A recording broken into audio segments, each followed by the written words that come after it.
और कटनी पहुंचे बागेश्वर धाम के पीठाधीश्वर पंडित धीरेन्द्र कृष्ण शास्त्री ने युवाओं को लेकर एक बड़ा बयान दिया। उन्होंने कहा कि लोकतंत्र में विरोध करना हर व्यक्ति का अधिकार है, लेकिन विरोध के नाम पर मां, बहन या परिवार के लिए अपमानजनक भाषा का प्रयोग भारतीय संस्कृति और सनातन संस्कारों के खिलाफ है। उन्होंने युवाओं से संवाद, संयम और मर्यादा बनाए रखने की अपील की। पंडित धीरेन्द्र कृष्ण शास्त्री कोटला स्थित अपने शिष्यों की ओर से बनवाए गए बागेश्वर बालाजी के मठ पहुंचे।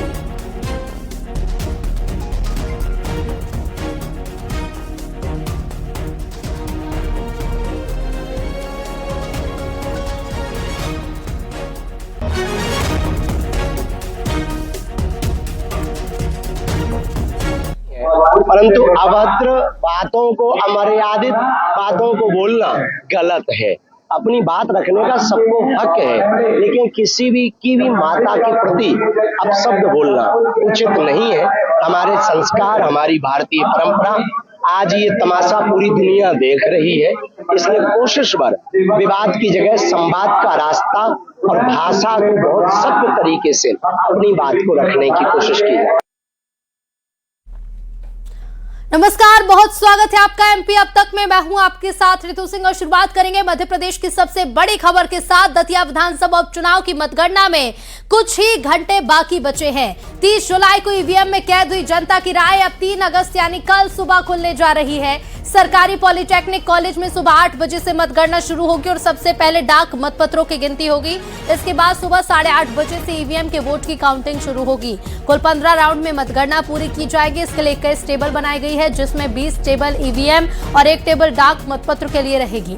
करीब 350 अधिकारी कर्मचारी पूरी प्रक्रिया में तैनात रहेंगे, जबकि सुरक्षा के लिए बहुस्तरीय व्यवस्था की गई है। इस उपचुनाव में 2,20,410 मतदाताओं में से 1,57,473 मतदाताओं ने मतदान किया, जो 71.44% रहा। बीजेपी और कांग्रेस दोनों अपनी अपनी जीत का दावा कर रही हैं, जबकि आजाद समाज पार्टी भी मुकाबले को त्रिकोणीय बनाने का दावा कर रही है। अब कुछ ही घंटों में तय होगा कि दतिया की जनता ने जीत का ताज किसके सर सजाया है। को लेकर के हमारे पॉलिटेक्निक कॉलेज में 2 काउंटिंग के हॉल तैयार किए हैं।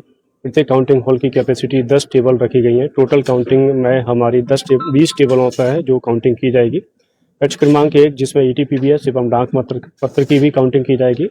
स्ट्रॉन्ग रूम खोलने का समय सुबह 7 बजे रहेगा और डाक मतपत्रों को इधर शिफ्ट करने का समय सुबह 6 बजे रहेगा, जो अभ्यर्थियों के कैंडिडेट की एजेंटों की उपस्थिति में किया जाएगा। काउंटिंग हमारी सुबह 8 बजे स्टार्ट हो जाएगी। इसमें काउंटिंग का स्टाफ के अलग प्रवेश द्वार रखा गया है और कैंडिडेट और उनके जो एजेंट हैं, काउंटिंग एजेंट हैं, उनके लिए अलग प्रवेश द्वार रखा गया है। मीडिया के साथियों के लिए भी एक अलग प्रवेश द्वार रखा गया है। साथ ही यहाँ पर प्रत्येक कमरों को और पूरे परिसर को CCTV कैमरे से हमने कवर किया है।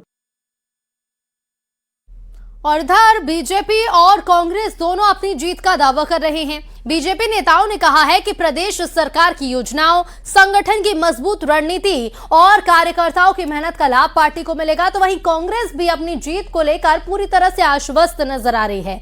कांग्रेस नेताओं का कहना है कि जनता ने बदलाव के पक्ष में मतदान किया है और उपचुनाव में उन्हें व्यापक समर्थन मिला है। पूरी तरह से आश्वस्त है, जीत विकास की होगी। हमारी सरकार, मोहन यादव जी की सरकार, भारतीय जनता पार्टी के जो विकास कार्य करती है, हमारा संगठन, उसकी जीत होगी। निश्चित रूप से हम जीतेंगे, ऐसे हमारी पूरी संभावना जीत रहे हैं। जैसे हमारे ऋषभ भाई ने बताया 25 से 30,000, 20,000 प्लस तो निश्चित ही विजय रहेंगे हम लोग। ऐसा माना जा रहा है कि दामोदर यादव थे, उन्होंने कांग्रेस का वोट जो है काटा है। अरे हवाई नेता है, कुछ धरातल पे कुछ नहीं है उनका, ऊपर से ही दिखावा है। 10,000 से के अंदर ही रहेंगे वो, उससे ज्यादा नहीं बढ़ पाएंगे। तो चलिए, ये तो बात हुई सियासी बयानों की। अब आपको बताते हैं कि कल मतगणना को लेकर प्रशासन की क्या तैयारी है, काउंटिंग को लेकर प्रशासन की तरफ से क्या इंतजाम किए गए हैं। तो दतिया के सरकारी पॉलिटेक्निक कॉलेज में सुबह 8 बजे से काउंटिंग की शुरुआत होगी। सबसे पहले डाक मतपत्रों की गिनती की जाएगी। 8 बजे से शुरुआत होने वाली है मतगणना की और 8 बजे जैसे ही शुरुआत होगी सबसे पहले मतपत्र गिने जाएंगे। उसके बाद सुबह 8:30 बजे से ईवीएम वोटों की काउंटिंग होगी। ईवीएम वोटों की काउंटिंग होगी और इसके साथ ही बता दें कि कुल 15 राउंड में मतगणना को पूरा किया जाएगा। काउंटिंग के लिए 21 टेबल बनाई गई हैं। 20 टेबल ईवीएम के लिए और 1 टेबल डाक मतपत्रों की गणना के लिए बनाई गई है। 350 अधिकारी कर्मचारी पूरी प्रक्रिया में तैनात रहेंगे। मतगणना के दौरान सुरक्षा के कड़े इंतजाम किए गए हैं। करीब 1,57,473 वोटर्स ने उपचुनाव के दौरान वोट किया था और कुल जो मतदान प्रतिशत है दतिया उपचुनाव का वो है 71.44%। अब ऐसे में इंतजार है कि जनता ने जो फैसला कैद कर दिया ईवीएम में किससे चुना है, कल रिजल्ट सबके सामने होंगे। और दतिया से हमारे सहयोगी राजीव हमारे साथ लाइव जुड़ रहे हैं। राजीव, महज कुछ ही घंटों का समय बचा है काउंटिंग शुरू होने में और ऐसे में अब इंतजार सभी यही कर रहे हैं कि दतिया के दंगल में किसे जीत मिलेगी। देखिए, बिल्कुल लगातार पिछले कई दिनों से 20 से 22 दिन से लगातार हम दतिया में देख रहे थे कि चुनावी शोरगुल चल रहा था और इस उपचुनाव की चर्चा पूरे मध्य प्रदेश में बनी हुई थी, क्योंकि मध्य प्रदेश के सभी नेता यहाँ मौजूद थे, चाहे वो भारतीय जनता पार्टी हो चाहे कांग्रेस हो। लगातार प्रयास कर रहे थे कि अपनी अपनी पार्टी को लिए अपने अपने प्रत्याशियों के लिए वोट मांग रहे थे और यह पूरी प्रक्रिया 30 तारीख तक चली और 30 तारीख को मतदान होने के बाद सबकी नजरें टिकी हुई थी 3 तारीख।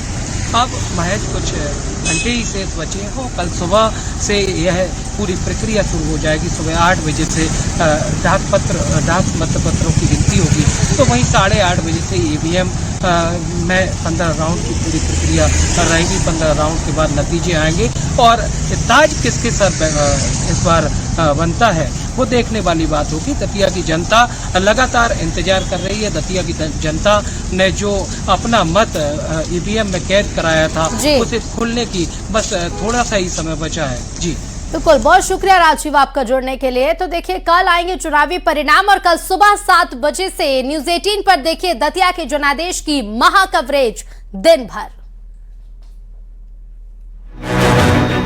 दतिया का दंगल किसका मंगल? बीजेपी वर्सेस कांग्रेस, कौन जीतेगा रेस? महासंग्राम क्या होगा अंजाम? नतीजों की महाकवरेज न्यूज 18 पर सबसे तेज दिन भर। मुख्यमंत्री डॉक्टर मोहन यादव ने भोपाल के श्री विद्योदय तीर्थ पहुंचकर आचार्य श्री 108 समय सागर जी महाराज के चातुर्मास 2026 के तहत आयोजित मंगल कलश स्थापना समारोह में शामिल होकर उनका आशीर्वाद लिया। इस मौके पर सीएम ने बड़ा ऐलान करते हुए कहा कि सरकार विधानसभा का 1 दिन का सत्र बुलाएगी और उसमें समय सागर जी महाराज को आमंत्रित किया जाएगा ताकि सभी विधायकों को समय सागर जी महाराज का आशीर्वाद मिले। होगा, आपका आशीर्वाद हमारी सरकार को लगातार मिलता रहेगा। हाँ, मैं बोल रहा हूँ विधानसभा तो आने वाली है और मैं महाराज जी से निवेदन कर दूंगा। महाराज जी थोड़े दिन पहले ही हमारी सरकार के माध्यम से हमने कहा कि जब एक देश, एक विधान, एक प्रधान, तो अलग अलग धर्मों के अलग अलग कानून क्यों होना चाहिए, इसलिए एक कानून हमारी विधानसभा में पारित किया। इसलिए आपका आशीर्वाद हमारी उस पुण्य विधानसभा में आपके आशीर्वाद से आपका भी मार्गदर्शन सभी माननीय विधायकों को मिले। हम 1 दिन का सत्र बुला करके महाराज जी को भी जरूर आमंत्रित करना चाहेंगे।